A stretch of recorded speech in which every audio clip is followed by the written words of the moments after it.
Wait, the AI said what? We did a mock witness examination to put Zoom's AI interpreting to the test with interesting results. Y hasta nos amenazaba con partirnos la madre. Even threatened to break up with us, the mother. Join us to see how it did and discuss what this all means.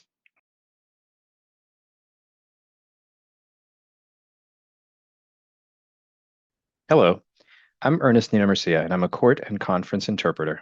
And I've been having fun this week playing with Zoom's new AI interpretation function. My friend and colleague, Katty Kauffman, was kind enough to join me for a test of how well the algorithm could hold up against some of the language that we encounter here in the US in court. Not just legal terminology, but also Spanglish and slang. We put it to the test and had a lively discussion afterwards, breaking down its performance. First, a warning. The script used in the following demo contains non-standard forms of Spanish that may be disturbing to language purists. However we may feel about the non-standard Spanglish we encounter in the US, good, bad, or indifferent, the reality is that because it is widely used, court interpreters in the US and even aspiring interpreter algorithms have to be prepared to deal with it as an input. We assure you, however, that no interpreters or algorithms were harmed in the making of this video. Calls its next witness. Sir, please take the stand. El gobierno llama a su próximo testigo. Good morning, sir. Señor, por favor, My tome name el is asiento y June diríjase Thomas, hacia and I'll el be panel handling del your jurado. direct examination for the prosecution. Buenos días, Can you señor. please state your name for Mi the nombre record? es June Thomas y estaré encargada de su interrogatorio directo para la fiscalía. ¿Puede, por favor, indicar su nombre para el registro? Buenos días, licenciada. Me llamo Santos Torres Zapatero. Good morning, lady. My name is Santos Torres Zapatero. What do you currently do for a living, sir? ¿Qué hace usted actualmente para ganarse la vida, señor? Pues, en mi país trabajaba en el campo, en la siembra de lote. Pero acá soy In my teipero. country, I worked in the field planting crops in batches. But here I am, Tepero. Time out. Sorry to interrupt the demo, but on that last answer, the audio got mixed up. The back half of the answer was covering up the front half of the interpretation. We did not get a full interpretation, so we decided to give the AI a mulligan. Incidentally, another expression I'm not sure it could handle, and gave it another couple of shots. Let's see how it does on its second and third tries with this segment. Soy teipero. In my country, I worked in the field planting crops in batches. But here I am, Taiwanese. Soy teipero. In my country, I worked in the field planting corn. But here I am, but How did you get into that line of work? ¿Cómo llegaste a dedicarte a esa línea de trabajo? Antes hacía roofing, pero como que he used to do roofing, mucho porque habían demasiados que hacían eso. but they didn't seem to care. Mostly because there were too many people doing it. Have you worked in any other field since you came to this country? ¿Has trabajado en alguna otra área desde que llegaste a este país? Fíjese que primero trabajé en restaurante, pero el manager era como muy Note that I déspota. first worked in a Si no se restaurant, hacía todo exactamente como él mandaba, no, hombre. but the manager was very despotic. And if you didn't do everything exactly as he said, no man. He was pure insults and even threatened to break up with us, the mother. Sir, we'll continue with this in just a moment. Gracias, señor. Continuaremos con esto en un momento. So, Katty, thank you so much for joining me to record this demo. We appreciate your joining us from your lovely sun porch. What did you think? It was an interesting experience. Thank you for the opportunity. I would say it got a few things right and a whole bunch of things wrong. Some of them mission critically wrong. Some of them, maybe you could call them moderate to high importance of types of mistakes, but there were a couple that were absolutely critical to meaning that were completely lost. Yes, I agree. And this was a very brief script that I specifically tried to engineer to see sort of what traps the AI would fall into, right? So all of the names were also nouns, or the prosecutor's last name was Thomas. And so I was waiting to see if the AI would translate that into Spanish and say, soy June Tomás, or soy Junio Tomás, right? And so it passed at that extremely low bar.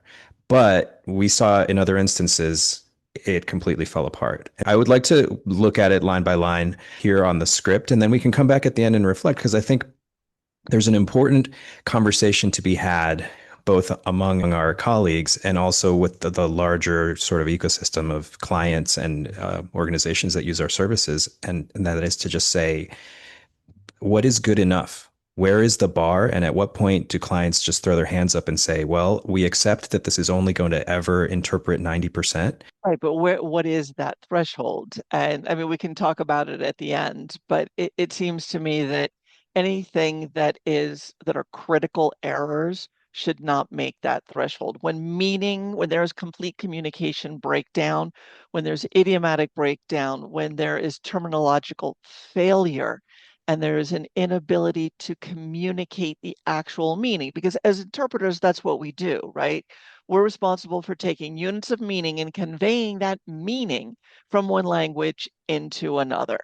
And if that mission cannot be met or is not being met, then I would say it's definitely not good enough. Absolutely. And we should take into account that this is a beta. This is the first version, and who knows what it will become with time, right? And I thought one thing that was particularly interesting was that we had a segment that wasn't captured by Zoom initially, right? And so in a live courtroom setting, see how you troubleshoot that, right? Because the algorithm is not going to say, I need that repeated. Somebody needs to be monitoring to say, that didn't get interpreted. Please repeat your answer, and good luck getting the same answer out of the person. But since we're here in a controlled environment, I was able to run it back. And it was interesting because I then read that answer back another 2 times, and it gave me a different interpretation for one of the terms every time. And none of them correct. So we'll get to that on the line by line, but can you break Well, down for us? yeah, Can, sure. I mean, I basically looking through this, I identified 7 different types of errors.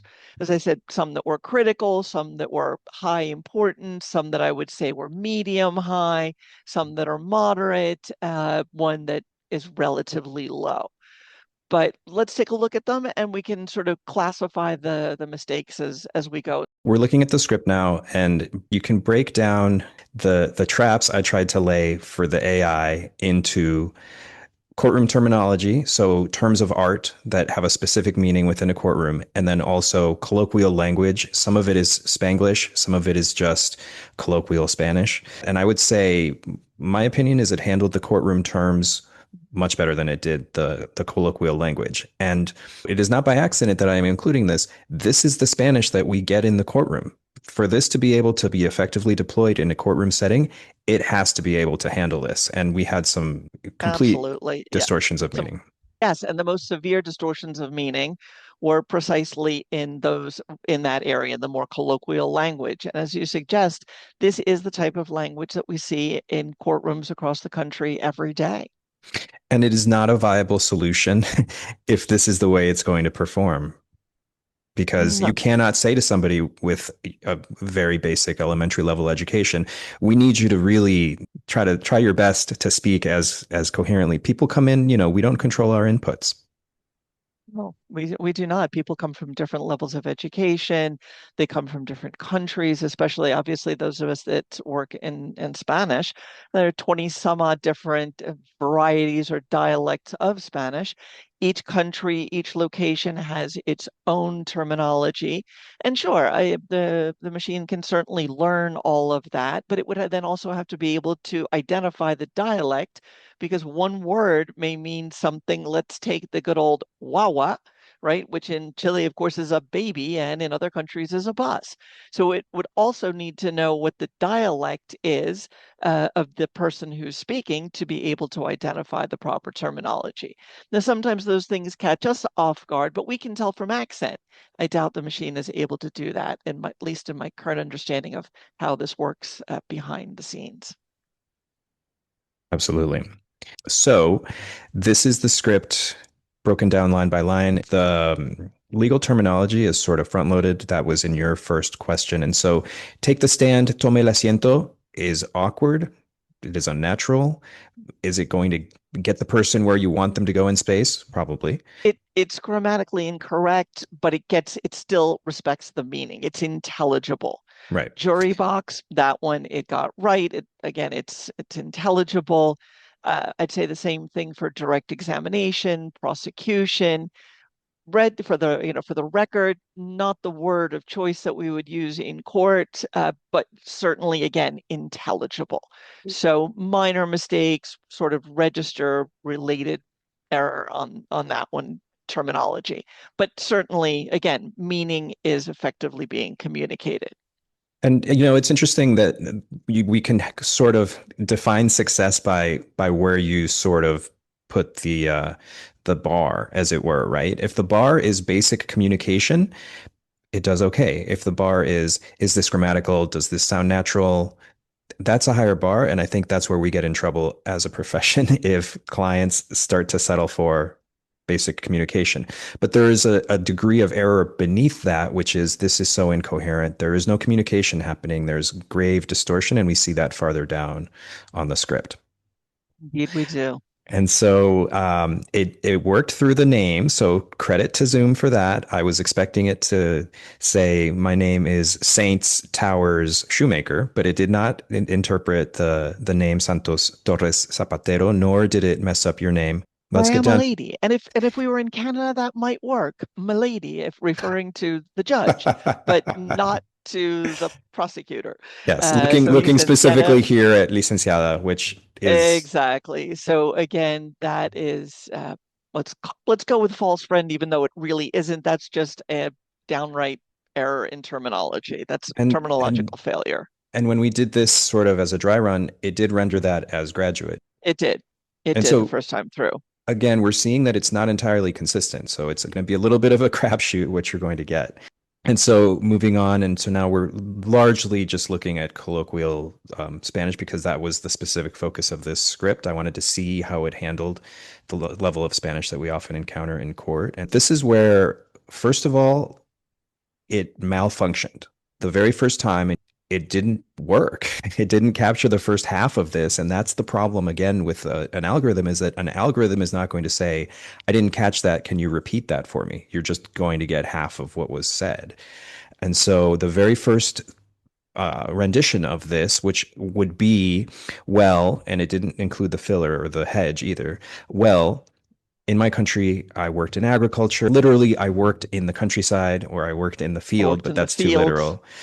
In the fields, plural works in English, right? And I worked planting corn, but here I am. And then this is where it didn't handle it at all, right? But this is classic Spanglish, and anybody who works in the courts in the US knows that there is an entire universe of the building Construction trades, related trades, yes. los ruferos and teperos and drywalleros, and my favorite, los chirraqueros. And so we're putting this to the test in real life conditions. And so because it was so bad, I wanted to see how it could actually do when it captured it. So I went back, re-recorded it. Let's zero in on tapero, and that's somebody who tapes the seams in drywall as you're So a erecting walls. drywall taper. Sure, yes. In la drywall. So it first rendered it just phonetically, I am tepero. So I think maybe it got confused and thought it was a name or something. I don't know. But then the next one is, and this is, I could not tell you where it got Taiwanese. Oh, maybe from Taipei, actually, right? Like it thinks that tepero is the demonym for people from Taipei. And then the third time around, third time was not the charm. It says, I am tea, but, and so I think what you're getting there is some phonetic interference because it says, like it is hearing, it is perceiving, and T, and then the last portion of it, pero, literally means but. And so this is, again, just a really sort of robotic, looking at the word in a vacuum and not actually looking at meaning sort of mistake.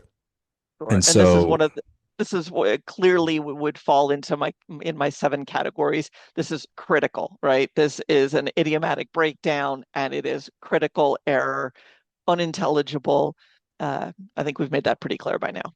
yes, absolutely. And it would be interesting to see this deployed in a live courtroom setting and to see what kind of troubleshooting, what kind of problem solving would the users deploy. Because, if you're the judge up on the stand and you hear this, you can ask the witness to repeat, but be Even if they comfortable with that. repeat it, just as you, the witness, repeated this 3 times, Mhm. it came up with 3 renditions, none of which were intelligible or accurate.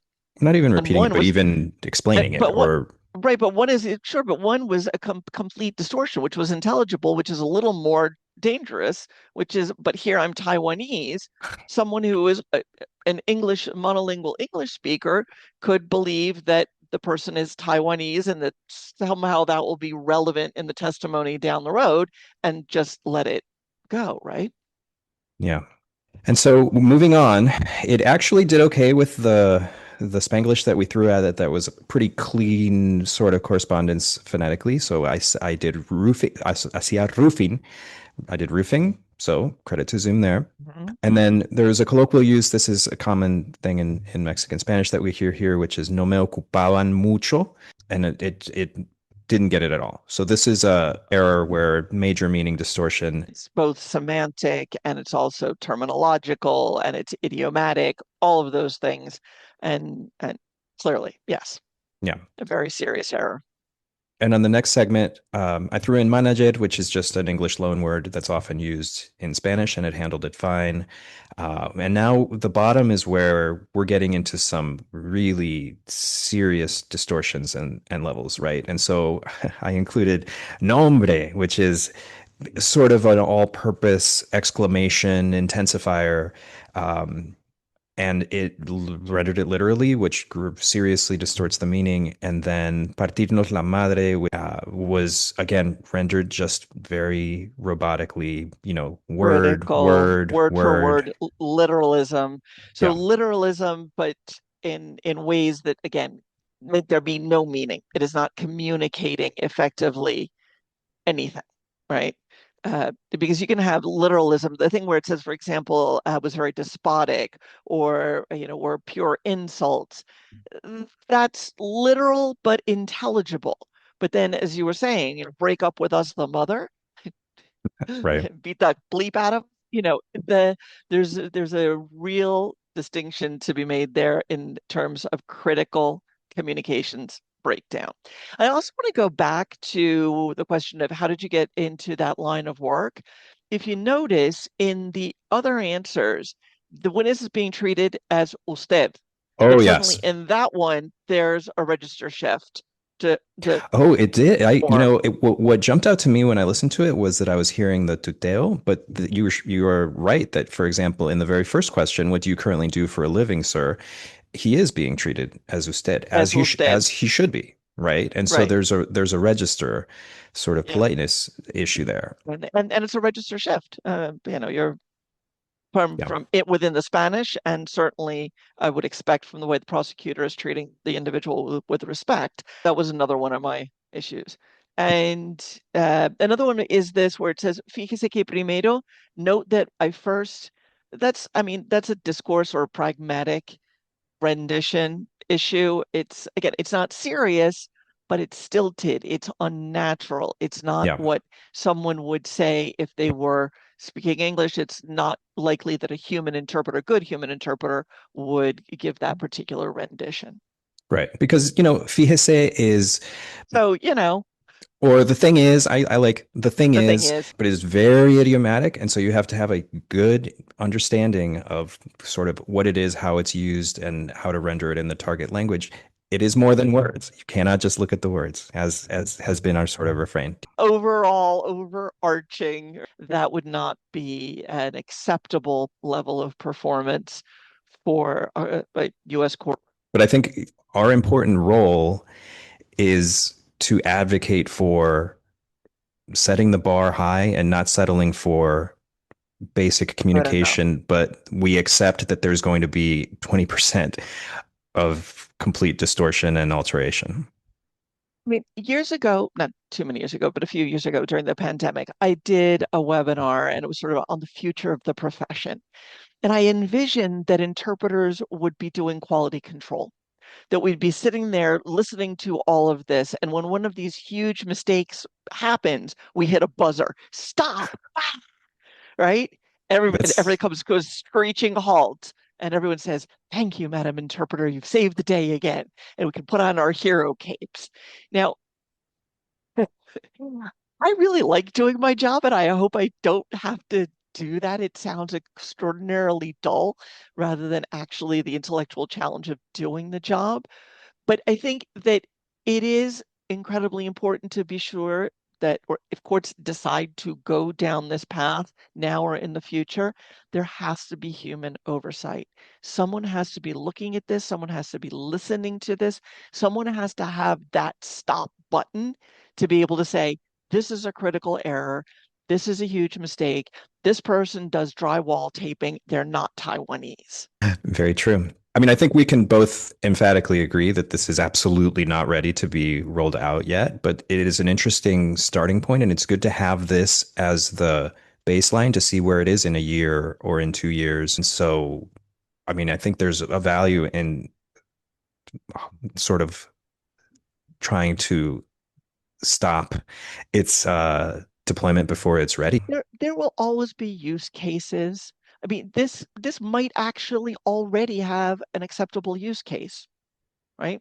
I was thinking about that because, some of what I do is very scripted, very formulaic. And so if you're in a proceeding where it's the same script for an initial appearance that the judge reads every time, and all you're filling in is the name and the case number and the charge. And really, the defendant is not speaking much. With practice and repetition and human oversight and input, you can take that judge's script and render it through AI. If you don't mind the lag, because there was, as we noticed in the recording, there was a substantial lag.